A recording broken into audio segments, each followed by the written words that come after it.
ನೋಡಿ ಇನ್ನು ನಮ್ದು ವೆಡ್ಡಿಂಗ್ ಆನಿವರ್ಸರಿ ಹತ್ತಿರ ಬಂತು. ಸೊ ಟೈಮ್ ಉಂಟು, ಆದ್ರೂ ಕೂಡ ಅದಕ್ಕಿಂತ ಮೊದಲು ಪ್ರಿಪರೇಷನ್ ಎಲ್ಲ ಆಗ್ಬೇಕಲ್ಲ, ಹಾಗೆ ಶಾಪಿಂಗ್ ಎಲ್ಲ ಹಾಗೆ ಎಲ್ಲ ಆಗ್ಬೇಕಲ್ಲ, ತುಂಬಾ ಕೆಲಸ ಉಂಟು. ಯಾಕೆ ಹೇಳಿದ್ರೆ ನೋಡಿ ಶಾಪಿಂಗ್ ಆಗ್ಬೇಕು, ಇನ್ನು ಸಾರಿ ಎಲ್ಲ ತೆಗೆಯುವುದೆಲ್ಲ ಬಾಕಿ ಉಂಟು, ಮತ್ತೆ ಬ್ಲೌಸ್ ಸ್ಟಿಚ್ ಕೊಡುವಾಗ ಅದು ಬರುವಾಗ ಒಂದು 4-5 ದಿನ ಅಂತೂ ಆಗ್ತದೆ. ಕೆಲವೊಮ್ಮೆ ಬೇಗ ಕೊಡ್ತಾರೆ, ಆದ್ರೂ ಅಲ್ಲಿ ಬಿಸಿ ಇರುವಾಗ ಒಂದು 4-5 ದಿನ ಆದ್ರೂ ಆಗ್ತದೆ. ಕೆಲವೊಮ್ಮೆ 4 ದಿನಕ್ಕೆ ಸಿಗ್ತದೆ, ಹೇಳಿಕ್ ಆಗುದಿಲ್ಲ. ಹಾಗೆ ನಮ್ಮ ಕೆಲಸ ನಾವು ಮಾಡ್ಬೇಕಲ್ಲ, ಹಾಗೆ ಶಾಪಿಂಗ್ ಕೂಡ ಆಗ್ಬೇಕು. ನೋಡಿ ಇವರಿಗೆ ಡ್ರೆಸ್ ಆಗ್ಬೇಕು ಗಂಡನಿಗೆ, ಆಮೇಲೆ ಮಕ್ಕಳಿಗೆ ಕೂಡ ಆಗ್ಬೇಕು, ಇದೆಲ್ಲ ಉಂಟು. ಆಮೇಲೆ ಕಲರ್ ಚಪ್ಪಲ್ಸ್ ಆಗ್ಬೇಕು. ಅದಕ್ಕೋಸ್ಕರ ನಾನು ಒಂದು ರಜೆ ಹಾಕಿದ್ದೇನೆ. ಒಂದು ರಜೆ ಹಾಕಿ ಎಲ್ಲ ಇವ್ರನ್ನ ಕರ್ಕೊಂಡು ಹೋಗಿ ಎಲ್ಲ ರೆಡಿ ಮಾಡಿ ಇಟ್ಟು ಆಮೇಲೆ ನಾಡ್ದು ಪ್ರೋಗ್ರಾಮ್. ಅಲ್ಲಿ ನಮ್ದು ಬೆಡ್ರೂಮ್ AC ಇಂದ ಹೊರಗೆ ಬಂದ್ರೆ ಎಂತ ಆಗ್ತದೆ ಗೊತ್ತುಂಟಾ? ಅಲ್ಲಿಂದ ಹೊರಗೆ ಬಂದ ತಕ್ಷಣ ಇಲ್ಲಿ ಫ್ಯಾನ್ ಇರುದಿಲ್ಲ ಹಾಲಲ್ಲಿ, ಒಮ್ಮೆಲೆ ಇದಾಗ್ತದೆ, ಬಾಡಿ ಟೆಂಪರೇಚರ್ ಜಾಸ್ತಿ ಆಗ್ತದೆ ಅಲ್ಲ ಅಲ್ಲಿ. ಅಂದ್ರೆ AC ಇಂದ ಹೊರಗೆ ಬರುವಾಗ ಆಗುದಿಲ್ಲ ತಡಿಲಿಕ್ಕೆ. ಅದಕ್ಕೆ ನೋಡಿ ನಾವು ಈವ್ನಿಂಗ್ ಆದಷ್ಟು ಹೊರಗಡೆ ಹೋಗ್ತಾ ಇರ್ತೇವೆ, ಒಂದು ಪ್ರಕೃತಿ ಸೌಂದರ್ಯ ನೋಡ್ಲಿಕ್ಕೆ. ಆಮೇಲೆ ಅಲ್ಲಿ ಒಂದು ರೀಲ್ಸ್ ಮಾಡುದು, ಅಲ್ಲೇ ಯೂಟ್ಯೂಬ್ ವಿಡಿಯೋ ಮಾಡಿ. ಯಾಕೆ ಗೊತ್ತುಂಟ? ತಂಪಾದ ಗಾಳಿ ನಮ್ಗೆ ಸಿಗ್ತದೆ, ಅಲ್ಟಿಗೆ ಬೆಸ್ಟ್. ಎಷ್ಟು AC ಒಳಗೆ ಕೂತ್ಕೊಳ್ಳುದು ನಾವು, ಅಷ್ಟೇ ನೀರು ಕುಡಿಬೇಕು. ಇದೊಂದು ಹೆಲ್ತ್ ಟಿಪ್ಸ್ ನಾನು ಹೇಳ್ತೇನೆ ನೋಡಿ. ಈಗ ಸೆಕೆಗಾಲ, ಸೊ AC ಯಲ್ಲಿ ನಾವು ಇರ್ತೇವೆ ಹೆಚ್ಚಾಗಿ, ಹಾಗೆ AC ಅಡಿಯಲ್ಲಿ ಇರುವ ಕಾರಣ ಅಷ್ಟೇ ಒಂದೊಂದು ಬಾಟಲ್ ನೀರು ಕುಡಿಬೇಕಾಗ್ತದೆ, ಇಲ್ಲಾದ್ರೆ ತುಂಬಾ ಕಷ್ಟ ಆಗ್ತದೆ. ನೋಡಿ ಈಗ ನಮ್ಗೆ ಹೊರಗೆ ಬಂದ ಕೂಡಲೇ ಒಂಥರ ಟೈರ್ಡ್ ಆಗ್ತದೆ. ತುಂಬಾ ನೀರು ಕುಡಿಬೇಕು, ಒಂದು ಬಾಟಲ್ ಅಲ್ಲ, ಹೆಚ್ಚಾಗಿ ನೀರು ಕುಡಿಬೇಕು. ಅಲ್ಲಿಂದ ಬಂದ ಕೂಡಲೇ ಎಂತ ಆಗ್ತದೆ ಗೊತ್ತುಂಟ? ಬೆಡ್ರೂಮ್ ಇಂದ ಹೊರಗೆ ಬಂದ, ನಮ್ದು 2 ಬೆಡ್ರೂಮ್ ಅಲ್ಲಿ ಕೂಡ ಉಂಟು. ಅಲ್ಲಿಂದ ಹೊರಗೆ ಬಂದ ತಕ್ಷಣ ಇಲ್ಲಿ ಫ್ಯಾನ್ ಹಾಕ್ತೇವೆ. ಈಗ ಫ್ಯಾನ್ ಬಂದ್ ಮಾಡಿ ಶೂಟಿಂಗ್ ಮಾಡುವಾಗ ಫ್ಯಾನ್ ಹಾಕ್ಲಿಕ್ಕಿಲ್ಲ, ಯಾಕಂತ ಹೇಳಿದ್ರೆ ವಾಯ್ಸ್ ಬರುದಿಲ್ಲ. ವಾಯ್ಸ್ ಬರುದಿಲ್ಲ ಹೇಳಿ ಸ್ವಲ್ಪ ಹೊತ್ತು ಇದು ಮಾಡ್ತೇವೆ, ಮತ್ತೆ ಹಾಕ್ತೇವೆ ಫ್ಯಾನ್. ಹಾಗೆ ಅದಕ್ಕೋಸ್ಕರ ಹೆಚ್ಚು ನೀರು ಕುಡಿಬೇಕು. ಹಾಗೆ ಎಂತ ಆಗ್ತದೆ, ನಮ್ಮ ಬಾಡಿ ಎಲ್ಲ ರಿಕವರ್ ಆಗ್ತದೆ. ಹಾಗೆ ಯಾರು ಅದಕ್ಕೆ ಇದೊಂದು ನನ್ನೊಂದು ಹೆಲ್ತ್ ಟಿಪ್ಸ್ ಒಂದು ಹಾಗೆ ಅಲ್ಲ ಚಿನ್ನು? ನೋಡಿ ಅವಳು ನೋಡಿ ಮೇಲೆ ಈಗ ಹೋದದ ನೀನು? ಆಗೋದದು ನಮ್ಗೆ ಗೊತ್ತೇ ಇಲ್ಲ. ಅಲ್ಲ ಬಿಸಿಲಿಗೆ ಒಳ್ಳೆ ಬರ್ತದೆ, ಆದ್ರೆ ಈಗ ನಾನು ಇಟ್ಟದ್ದು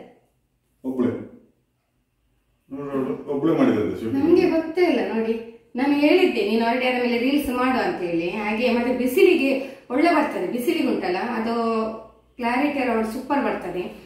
ಅದು ಹೋಗಿ ಮಾಡಿ ಬಂದದಂತೆ. ಹಾಗೆ ಫ್ರೆಂಡ್ಸ್ ನಮ್ದೆಲ್ಲ ಶಾಪಿಂಗ್ ಎಲ್ಲ ಉಂಟು. ಆಮೇಲೆ ಗಂಡಲ್ಲಿ ಏನ್ ತೆಗೆದು ಕೊಡ್ತಾರೆ ನೋಡ್ಬೇಕು, ಗೊತ್ತಿಲ್ಲ ಏನು ಕೂಡ. ಸಾರಿ ತೆಗೆದು ಕೊಡ್ತೇನೆ ಹೇಳಿದ್ದಾರೆ, ಆಮೇಲೆ ಒಂದು ಮಾಡರ್ನ್ ಡ್ರೆಸ್ ಅಲ್ಲಿ ಕೂಡ ತೆಗೆದು ಕೊಡ್ತೇನೆ ಅಂತ ಹೇಳಿದ್ದಾರೆ. ಅವರಿಗೆ ಕೂಡ ಆಗ್ಬೇಕು, ಮಕ್ಕಳಿಗೆ ಆಗ್ಬೇಕು, ಬೇರೆ ಚಪ್ಪಲ್ ಬೇಕು. ಹಾಗೆ ಚಪ್ಪಲ್ಸ್ ಎಲ್ಲ ಆಗ್ಬೇಕು. ಹಾಗೆ ಎಷ್ಟೊತ್ತಾಗ್ತದೆ ಹೇಳಿಕ್ ಆಗುದಿಲ್ಲ. ಈಗ ನಾವು ಹೊರಟದು 12 ಆಯ್ತು. ಆಗ್ತದೆ, ಪರವಾಗಿಲ್ಲ. ಯಾವ ಗಡಿಬಿಡಿ ಮಾಡಬಾರ್ದು ಲೈಫ್ ಅಲ್ಲಿ. ನನ್ನ ಗಂಡನಿಗೆ ಹೇಳುದು ಕೂಲ್ ಆಗಿರ್ಬೇಕು, ಯಾಕೆ ಅದೆಲ್ಲ ಆಗ್ತದೆ, ಸಕ್ಸಸ್ ಆಗ್ತದೆ.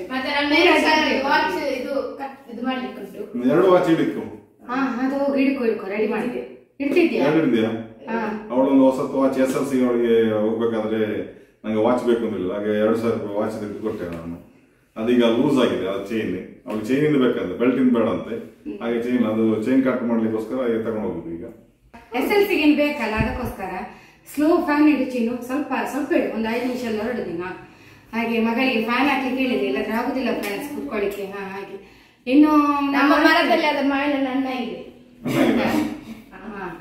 ಇದೊಂದು ತಮ್ಮನೇಲಿ ಹಾಕಿ ಬಿಡುವ. ನಮ್ಮ ಮರದಲ್ಲಿ ನಮ್ಮ ಮರದ್ದು ಮಾವಿನ ಹಣ್ಣ ಇದೆ. ಇದೊಂದು 5-6 ತೆಗೆದಿಟ್ಟಿದ್ವಿ ನಾವು, ಅದರಲ್ಲಿ ಒಂದು ಕಾಯಿ ತಿಂದಾಯ್ತು. ಬೈಹುಲ್ಲಲ್ಲಿ ಇಟ್ಟದ್ದು, ಬೈಹುಲ್ಲಲ್ಲಿ.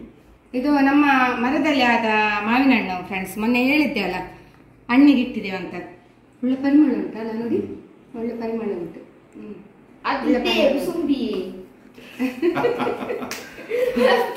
ಇದೆಲ್ಲ ಆಯ್ತಾ? ಇದು ಮುಸುಂಬಿ ಅಂತ ತೆಗೆದಿಟ್ಟು ತಿನ್ನೋದೇ ನೋಡಿ, ಇಷ್ಟು ಚಂದ ಆಗಿದೆ ನೋಡಿ. ಒಣಗಿ ನೋಡುವ ಎಷ್ಟು ಚಂದ ಆಗ್ತದೆ ನೋಡುವ ಅಂತ ಇಟ್ಟಿದ್ದೇವೆ ನಾವು. ಈಗ ಲಾಸ್ಟಿಗೆ ಎಂತಕ್ಕೆ ಗಟ್ಟಿ ಹೇಳ ಹಾಗೆ ಇರ್ಲಿ ಅಂತ. ನಮ್ಮ ಮನೆಯಲ್ಲಿ ಫ್ರೂಟ್ಸ್ ತಿನ್ನೋದು ಸ್ವಲ್ಪ ಕಡಿಮೆ ತಿಂತಾರೆ, ಅದು ನಾ ಜೋರ್ ಮಾಡಿದ್ರೆ ಮಾತ್ರ. ಅದು ನನ್ನ ಗಂಡನಿಗೆ ಕೂಡ ಇದೆ, ಅವರಿಗೆ ಜೋರ್ ಮಾಡಿದ್ರೆ ಅವರು ಫ್ರೂಟ್ಸ್ ಅದೆಲ್ಲ ಮನೆಯಲ್ಲಿ, ಪ್ರತಿಯೊಂದು ಮನೆಯಲ್ಲಿ ಗಂಡಸರು ಫ್ರೂಟ್ಸ್ ತಿನ್ನೋದು ಕಡಿಮೆ. ನಮ್ಮ ಮನೆಯಲ್ಲಿ ಕೂಡ ಆಗಿ ಇವರು ಬೇರೆಲ್ಲ ತಿಂತಾರೆ, ಫ್ರೂಟ್ಸ್ ತಿನ್ನಿ ಅಂತ ನಾವು ಜೋರ್ ಮಾಡಿದ್ರೆ ತಿಂತಾರೆ. ಜೋರ್ ಮಾಡಿದ್ರೆ ಉಂಟಲ್ಲ ಎಲ್ಲರ ಹೊಟ್ಟೆಗೆ ಕೂಡ ಹೋಗ್ತದೆ. ಎಲ್ಲರೊಟ್ಟಿಗೆ ಇವರೊಟ್ಟಿಗೆ ಹೋಗ್ತಾರೆ, ಮಕ್ಕಳೊಟ್ಟಿಗೆ ಹೋಗ್ತಾರೆ. ಕೊಯ್ದಿಟ್ರೆ ಅಲ್ಲ ಜೋರ್ ಮಾಡಿದ್ರೆ ಕೂಡ ಅಂತ ತಿಂತಾರೆ. ಬಾಕಿ ಬಹಳ ನೀಟದು ಕಾರಲ್ಲಿ ತಿನ್ಲಿಕ್ಕೆ ಅಂತ ವಾಪಸ್ ಬಂದು ಇಲ್ಲಿ ಕೂತ್ಕೊಂಡಿದ್ರು. ಅದು ನೀವು ಇಷ್ಟು ಒಂದು ಕಿಟ್ಟಲ್ಲಿ ಇಟ್ಕೊಂಡ್ರೆ ತಿಂತಾರೆ. ತಿನ್ಬೇಕು, ಹಾಕಿಡ್ವೆ ಅಷ್ಟೇ. ನಾಕಿಡಿ ಸಾಕು, ನಾಕಿಡಿ. ಇನ್ನು ಹೊರಡ್ತೇವೆ ಎಂತಲ್ಲ ವಿಡಿಯೋ ಮಾಡಕ್ಕೆ ವಿಡಿಯೋಗ್ರಾಫರ್ ಸಾಕಾಗಿ ಸುಸ್ತಾಯ್ತು ಹಾಗೆ ನೋಡಿ. ಅಮ್ಮನ ಟಾಪ್ ಅಲ್ಲಿ ಹಾಕಿದ್ರು ನೋಡಿ. ಮಮ್ಮಿಗೆ ಸ್ವಲ್ಪ ಇದಾಗ್ತದೆ, ಫಿಟ್ ಆಗ್ತದೆ, ಮಗಳಿಗೆ ಸರಿ ಆಗ್ತದೆ. ಹಾಗೆ ಫಿಟ್ ಆಗ್ತದೆ ನೋಡಿ. ಒಂದು ಟಾಪ್ ನೋಡಿ, ಅದು ಬರ್ಲಿ ಅವಳಿ ಟಾಪ್. ಇದು ಅಮ್ಮಂದು ಟಾಪ್. ಇದು ಅಮ್ಮಂದು ಸ್ವಲ್ಪ ಟೈಟ್ ಆಗಿದೆ, ಅದಕ್ಕೆ ಇವಳಿಗೆ ಕೊಟ್ಟದ್ದು. ಅವಳಿಗೆ ಚಂದ ಕಾಣ್ತದೆ, ನನಗೆ ಫಿಟ್ ಆಗ್ತದೆ. ಅದು ಇಲ್ಲಿ ಎಂತ ಗೊತ್ತ, ಇಲ್ಲಿ ಒಂದು ಪಟ್ಟಿ ಕೊಟ್ಟಿದ್ದಾರೆ, ಹಾಗೆ ಅದು ನನಗೆ ಇಲ್ಲ. ಅವಳಿಗೆ ಚಂದ ಕಾಣ್ತದೆ. ಒಂದು ರೀಲಿಗೆ ಹಾಕಿದ್ದೇನೆ, ಪ್ರೇಮಲೋಕದ ನಮ್ಮ ರೀಲ್ ಮಾಡಿದ್ದು ಗುಡ್ಡೆಯಲ್ಲಿ. ಅಲ್ಲಿ ರೀಲ್ ಮಾಡಿ ಅದಕ್ಕೆ ಹಾಕಿದ್ದೇನೆ. ಎಂತ ಗೊತ್ತಲ್ಲ ಗೈಸ್, ಅದು ಮಿಲಿಯನ್ ನೋಡಿದೆ. ಹಾಗೆ ವೆಡ್ಡಿಂಗ್ ಆನಿವರ್ಸರಿಗೆ ಬಟ್ಟೆ ತೆಗಿಲಿಕ್ಕೆ ಹೋಗ್ಲಿಕ್ಕೆ ಉಂಟು. ಈಗ ಅವ್ರು ಯಾವ ಬಟ್ಟೆ ಬೇಕಾದ್ರೆ ತಗೊಳ್ಳಿ, ಖುಷಿ, ಏನು ತೊಂದರೆ ಇಲ್ಲ.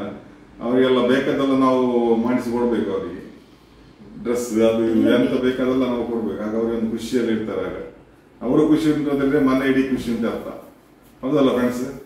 ಹೆಂಡತಿ ಮನೆಯಲ್ಲಿ ಖುಷಿಯಲ್ಲಿ ಇದ್ದಾರೆ ಅಂತ ಹೇಳಿದ್ರೆ ಎಲ್ಲ ಮನೆ ಮಕ್ಕಳೆಲ್ಲರೂ ಖುಷಿಯಲ್ಲಿ. ಹೆಂಡತಿಯೊಬ್ಬಳು ಮನೆಯೊಳಗಿದ್ದರೆ ನನಗದು ಕೋಟಿ ರೂಪಾಯಿ. ಅದು ಡ್ಯಾಡಿ ಹೇಳ್ಬೇಕು. ಹೌದು, ಡ್ಯಾಡಿ ಹೇಳ್ಬೇಕಾ? ಅವ್ರಿಗೆ ಹಾಡ್ಬಾರ್ದಿಲ್ಲಲ್ಲ.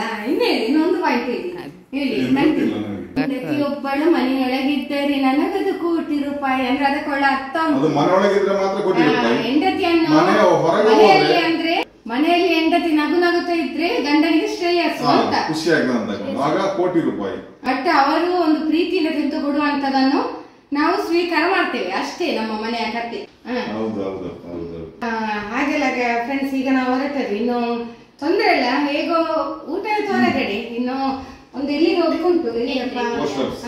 ಸ್ವಲ್ಪ ಹಿಂದೋಗಿ ಹಾಗೆ ಪೋಸ್ಟ್ ಆಫೀಸಿಗೆ ಹೋಗ್ಲಿಕ್ಕೆ ಉಂಟು. ಪೋಸ್ಟ್ ಆಫೀಸಲ್ಲಿ ಅವರಿಗೆ ಸ್ವಲ್ಪ ವರ್ಕ್ ಉಂಟು ಅಲ್ಲಿ, ಅಂದ್ರೆ ಸ್ವಲ್ಪ ದುಡ್ಡು ಬರ್ಲಿಕ್ಕೆ ಉಂಟು, ಹಳೆಯ ದುಡ್ಡು. ಹಳೆ ದುಡ್ಡು ಈಗ ಉಪಯೋಗಕ್ಕೆ ಬೀಳ್ತಾರೆ. ನಮ್ಗೆ ಪರ್ಚೇಸಿಂಗ್ ಉಂಟಲ್ಲ, ಅದು ಇವತ್ತೊಂದು ಉಪಕಾರಕ್ಕೆ ಬೀಳ್ತಾರೆ ನಮ್ಮ ಒಂದು. ಹಾಗೆ ಹೊರಟದು. ಆಮೇಲೆ ಅಲ್ಲಿಂದ ಮತ್ತೆ ಅಲ್ಲಿ ನೋಡ ಆದಷ್ಟು ಸಾಧ್ಯದಷ್ಟು ವಿಡಿಯೋ ಮಾಡ್ತೇನೆ. ಮತ್ತೊಂದು ವಿಷಯ ಹೇಳಿಕ್ಕೆ ಉಂಟು. ಏನಂತ ಹೇಳಿದ್ರೆ, ಮೊನ್ನೆ ಒಬ್ರು ಕಮೆಂಟ್ ಆಗಿದ್ರು, ಪಾಪ ಗೊತ್ತಿಲ್ಲ ಅಂದ್ರೆ ಅವರು ಹೊಸ ಸಬ್ಸ್ಕ್ರೈಬರ್ ಅಂತೆ. ಅವ್ರು ಕೇಳಿದ್ರು, ಮೇಡಮ್ ನಿಮ್ಮ ಹಸ್ಬೆಂಡ್ ನಿಮ್ಮ ಜೊತೆಯಲ್ಲಿ ಇರ್ತಾರೆ, ಡ್ಯೂಟಿಗೆ ಹೋಗುದಿಲ್ಲ ಅಂತೇಳಿ. ಅವರು ಡ್ಯೂಟಿಗೆ ಹೋಗ್ತಾರೆ, ಪೊಲೀಸ್ ಆಫೀಸರ್ ಅವರು. ಆಮೇಲೆ ಅವರು ರಜೆ ಇರುವಾಗ ನೋಡಿ ನಾವು ಹೆಚ್ಚಾಗಿ ಶೂಟಿಂಗ್ ಮಾಡಿರ್ತೇವೆ. ನಾವು ಎಲ್ಲ ರೀಲ್ಸ್ ಮತ್ತೆ ಯೂಟ್ಯೂಬ್ಗೆ ಎಲ್ಲ ಶೂಟಿಂಗ್ ಮಾಡಿರ್ತೇವೆ ನಾವು. ಅಂದ್ರೆ ಅವರಿಗೆ ರಜೆ ಇರುವಾಗ ಅಂದ್ರೆ ಕಂಪ್ಲೀಟ್ ವಿಡಿಯೋಕ್ಕೆ ನಾವು ಫೋಕಸ್ ಕೊಡ್ತೇವೆ. ರೀಲ್ಸ್ ಮಾಡುವಂಥದ್ದು ಮತ್ತೆ ಯೂಟ್ಯೂಬ್ಗೆ ವಿಡಿಯೋಸ್ ಎಲ್ಲವನ್ನು ಮಾಡಿರ್ತೇವೆ. ಮತ್ತೆ ನೋಡಿ, ಇವತ್ತು 10 ದಿನ ಲೀವ್ ಹಾಕಿದ್ದಾರೆ. ಸಾರಿ, 10 ದಿನ ಅಲ್ಲ ಲೀವ್ ಹಾಕಿದ್ವಿ, ಒಂದು ವಾರ ಲೀವ್ ಹಾಕಿದ್ದಾರೆ. ಈ ಒಂದು ವಾರದಲ್ಲಿ ಏನಾಗ್ತದೆ ಅಂತ ಹೇಳಿದ್ರೆ, ನಾವು ಫುಲ್ ವಿಡಿಯೋಕ್ಕೆ ಫೋಕಸ್ ಕೊಡ್ತೇವೆ. ಹಾಗೆ ನಮ್ಮ ವಿಡಿಯೋಗಳು ತುಂಬಾ ಸ್ಟಾಕ್ ಆಗಿರ್ತದೆ. ಅದೇ ವಿಡಿಯೋವನ್ನು ಅಪ್ಲೋಡ್ ಮಾಡ್ತೇವೆ ನಾವು. ನಮ್ಮಲ್ಲಿರೋ ವಿಡಿಯೋಗಳೆಲ್ಲ ಅಪ್ಲೋಡ್ ಆಗ್ತದೆ. ಹಾಗೆ ಹಸ್ಬೆಂಡ್ ನನ್ನ ಜೊತೆಯಲ್ಲಿ ಇರ್ತೇವೆ, ಜೊತೆಯಲ್ಲಿ ಅವರಿಗೆ ಮತ್ತೆ ಮನೆಯದು ಲೋನ್, ಮತ್ತೆ ಅವಳ ಎಜುಕೇಶನ್ ಲೋನ್, ಮತ್ತೆ ಫೀಸ್ ಅವಳು ಎಕ್ಸ್ಟ್ರಾ ಎಜುಕೇಶನ್ ಲೋನ್ ಕೊಟ್ಟು ಹಣ ನಾವು ಫೀಸ್ ಕಟ್ಟಬೇಕು, ಎಕ್ಸ್ಟ್ರಾ ಕಟ್ಟಬೇಕು. 1.25 lakh ಕಟ್ಟಬೇಕು ವರ್ಷಕ್ಕೆ ಇಯರ್ಲಿ. ಅವಳದು ಫೀಸ್ ಎಲ್ಲ ಖರ್ಚು ವೆಚ್ಚ ನಮ್ಮ ಇದ್ರಲ್ಲೇ ಹೋಗುದು. ಕೆಲಸಕ್ಕೆ ಹೋಗೋ ಕಾರಣ ಜೀವನ ಸಾಗಿಸ್ಲಿಕ್ಕೆ ಆಗ್ತದೆ ನಮ್ಗೆ. ಮೇನ್ ನಮ್ಮ ಬೇಸ್ ಇರುದೇ ಇವರ ಜಾಬ್ ಅಲ್ಲಿ. ಹಾಗೆ ಇವರು ಕೆಲಸಕ್ಕೆ ಹೋಗ್ತಾ ಇದ್ದಾರೆ. ಹಾಗೆ ನಿಮ್ಗೆ ವಿಡಿಯೋಸ್ ಅಲ್ಲಿ ನಮ್ಮ ಜೊತೆನೆ ಇರ್ತಾರೆ. ರಜೆ ಇರುವಾಗ ನಾವು ಮಾಡುವಂತ ವಿಡಿಯೋಗಳು. ಇವಳು ಸಿಂಗಲ್ ಆಗಿದ್ರೆ ಯಾವುದೇ ವಿಡಿಯೋ ಮಾಡೋದಿಲ್ಲ, ಸಿಂಗಲ್ ಆಗಿ ನಾವು ವಿಡಿಯೋ ಮಾಡೋದಿಲ್ಲ. ಪ್ರತಿಯೊಂದು ನಮ್ಮ ಫ್ಯಾಮಿಲಿ ಬರುವಂತ ವಿಡಿಯೋ, ಮುತ್ತು ಸಂಸಾರ ಅಂತ ಹೇಳಿದ್ರೆ ಫ್ಯಾಮಿಲಿ ಜೊತೆಯಲ್ಲಿ ಮಾಡುವಂತ ವಿಡಿಯೋಸ್ಗಳು. ಮತ್ತೆ ಅವರು ಡ್ಯೂಟಿಗೆ ಹೋದ್ರು ಕೂಡ ನೋಡಿ, ಈವ್ನಿಂಗ್ ಅವರ ಡ್ಯೂಟಿ ಮುಗಿತಾರೆ, 6:37ಗೆ ಮನೆಗೆ ಬರ್ತಾರೆ. ಆಗ ಮನೆಗೆ ಬಂದಾಗ ಫ್ರೆಶ್ ಅಪ್ ಆಗಿ ಬಂದು ನಾವು ವಿಡಿಯೋಕ್ಕೆ ಫೋಕಸ್ ಕೊಡ್ತೇವೆ. ಇಷ್ಟೆಲ್ಲ ನಮ್ಮ ಒಂದು ರುಟೀನ್ಗಳು, ಇಷ್ಟೆಲ್ಲ ನಮ್ಮ ಒಂದು ಕಾರ್ಯಚಟುವಟಿಕೆಗಳು ನಡೀತಾ ಇರ್ತದೆ. ಡ್ಯೂಟಿಗೆ ಹೋದಾಗ ಕೂಡ ಅಷ್ಟೇ, ಅವರ ಒಂದು 6:30ಗೆ ಮನೆಗೆ ಬಂದ್ರೆ ಫ್ರೆಶ್ ಅಪ್ ಆಗಿ ಬಂದು ಕೂಡ ನಾವು ವಿಡಿಯೋಸ್ ಮಾಡ್ತೇವೆ. ಆಗ ನಿಮ್ಗೆ ವಿಡಿಯೋಸ್ ಗಳನ್ನ ನೀವು ನೋಡ್ತಾ ಇರ್ತೀರಿ. ರಾತ್ರಿ 11 ಗಂಟೆ ಸಮೇತ ರೀಲ್ಸ್ ಮಾಡಿದ್ದು ಉಂಟು. ರೀಲ್ಸ್ ಮಾಡ್ತೇವೆ, 11 ಗಂಟೆಗೆ 10 ಗಂಟೆಗೆ ರೀಲ್ಸ್ ಮಾಡ್ತೇವೆ, ಮನೆಯಲ್ಲಿ ಮಾಡ್ತೇವೆ, ಅದನ್ನು ಅಪ್ಲೋಡ್ ಮಾಡ್ತೇವೆ. ಮತ್ತೆ ಜೀವನ ಹೋಗುದು ನೋಡಿ, ಅವರ ಡ್ಯೂಟಿಗೆ ಹೋಗೋ ಕಾರಣ ಜೀವನ ಹೋಗ್ತದೆ.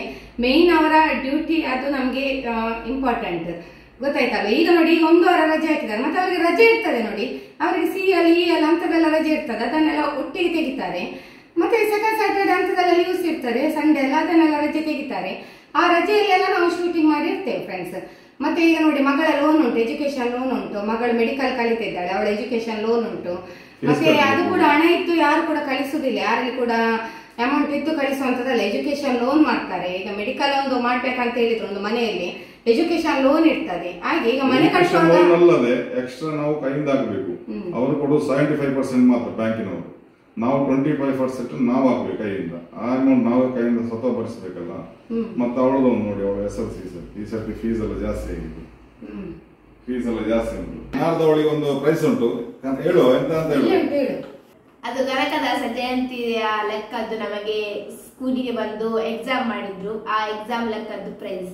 ಅದು ಕನಕದಾಸರ ಬಗ್ಗೆ ಕ್ವಶನ್ ಕೇಳಿದ್ರು, ಸೊ ಆ ಕ್ವಶನ್ಸ್ಗೆಲ್ಲ ಆನ್ಸರ್ ಮಾಡಿ ಹೈ ಸ್ಕೋರ್ ಬಂದವರಿಗೆ ಅಲ್ಲಿ ಪ್ರೈಸ್ ಕೊಡ್ತಾರೆ. ಹಾಗೆ ಅದು ಇವರ ಎಕ್ಸಾಮ್ ಮುಂಚೆ ಕನಕದಾಸ ಜಯಂತಿಯ ಬಗ್ಗೆ ಕಾಂಪಿಟೇಷನ್ ಮಾಡಿದ್ರು ಮಕ್ಕಳಿಗೆ ಕನ್ನಡ ಸರ್ಕಾರದಿಂದ. ಅವರು ಬೇರೆಯವರು ಬಂದು ಸ್ಕೂಲಿಗೆ ಬಂದು ಹೈಸ್ಕೂಲ್ ಮಕ್ಕಳಿಗೆ ಅಂತ, ಅದರಲ್ಲಿ ಇವಳು ಪಾರ್ಟಿಸಿಪೇಟ್ ಮಾಡಿ ವಿನ್ ಆಗಿದ್ದಾಳೆ. ಹಾಗೆ ಇವಳಿಗೆ ನಾಡ್ದು ಯೂನಿವರ್ಸಿಟಿ ಮಂಗಳೂರು ವಿಶ್ವವಿದ್ಯಾನಿಲಯದಲ್ಲಿ ಅವಳಿಗೆ ನಾಡ್ದು ಪ್ರೋಗ್ರಾಮ್ ಉಂಟು. ಅದಕ್ಕೆ ಪ್ರೋಗ್ರಾಮ್ ಪ್ರೈಸ್ ಕೊಡ್ಬೇಕಾದ್ರೆ ಅಲ್ಲಿ ಪೇರೆಂಟ್ಸ್ ಮತ್ತು ಮಕ್ಕಳು ಒಟ್ಟಿಗೆ ಇರಬೇಕಂತೆ.